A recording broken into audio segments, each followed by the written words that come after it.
Olá!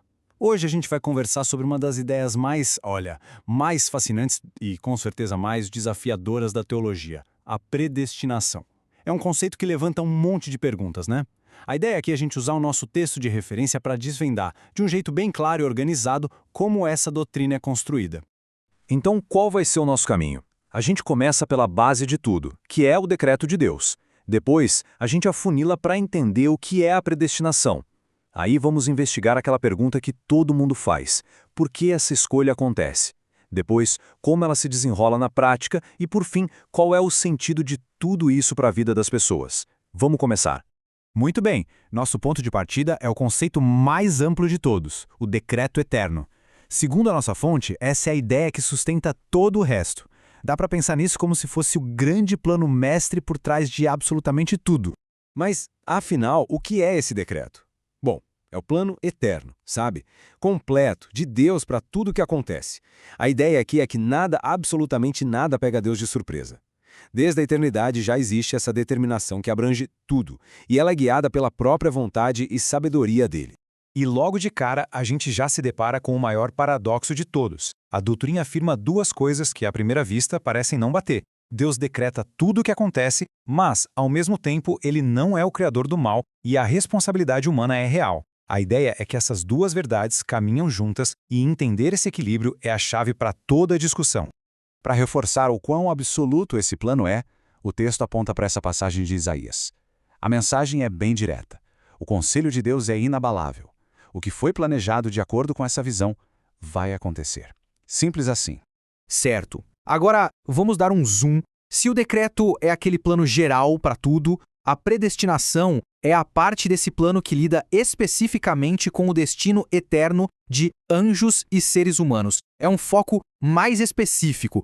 A definição aqui é bem direta, né? Predestinar significa, basicamente, determinar de antemão o destino final. E segundo a doutrina, existem dois resultados possíveis, e ambos, cada um à sua maneira, servem para revelar a glória de Deus. Então, o ponto central é esse: uma estrada que se divide. De um lado, um caminho que leva à salvação, à vida eterna. Do outro, um caminho onde as pessoas são deixadas em sua condição natural, o que, segundo o texto, resulta numa justa condenação. E essa passagem de Romanos é a ilustração clássica dessa ideia. A imagem de vasos de ira e vasos de misericórdia é muito forte. Ela mostra como esses dois destinos, dentro da lógica da doutrina, servem a um propósito maior: revelar tanto a justiça de Deus quanto a sua imensa misericórdia. E isso nos leva, claro, à pergunta mais difícil de todas: qual é a causa dessa escolha? Por que alguns são destinados à vida e outros não? A grande questão é a seguinte: será que Deus faz essa escolha porque ele olhou para o futuro e viu que alguém ia ter fé ou que ia fazer boas obras? Ou seja, a decisão divina é uma reação a algo que está na gente? E a resposta que o nosso texto apresenta é um não bem claro e direto. A causa da escolha não está em nada que a pessoa seja ou faça, nem mesmo em algo que Deus tenha previsto. Segundo essa doutrina, a eleição é totalmente incondicional. Então, se a causa não está na gente, onde ela está? A resposta é: a causa está unicamente na vontade soberana de Deus. É um ato de pura graça, de puro amor, que não depende de mérito nenhum, mas só da decisão divina.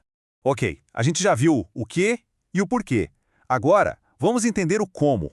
Como esse decreto de eleição se manifesta na vida de alguém. A doutrina descreve um caminho com etapas bem definidas. E aqui a gente vê o que é chamado de corrente da salvação. É uma sequência que não se quebra. Tudo começa lá na eternidade com a predestinação. Aí no tempo vem o chamado eficaz, depois a justificação, que é ser declarado justo, em seguida a adoção como filho, a santificação, que é o processo de crescimento, e tudo termina na glorificação final. A ideia é que se alguém está em um desses elos, vai passar por todos os outros. E nesse ponto, a doutrina é bem específica. Essa corrente de redenção, com cada um dos seus elos, se aplica única e exclusivamente àqueles que foram predestinados. Não é um caminho que pode ser seguido por todos, mas um caminho que é efetivamente realizado na vida dos eleitos. E agora a gente chega ao final. Se essa doutrina é um alto mistério, qual é o propósito prático dela? O texto defende que ela não foi feita para ser só um debate teórico, muito pelo contrário. Ela foi feita para ter impacto real e positivo na vida das pessoas.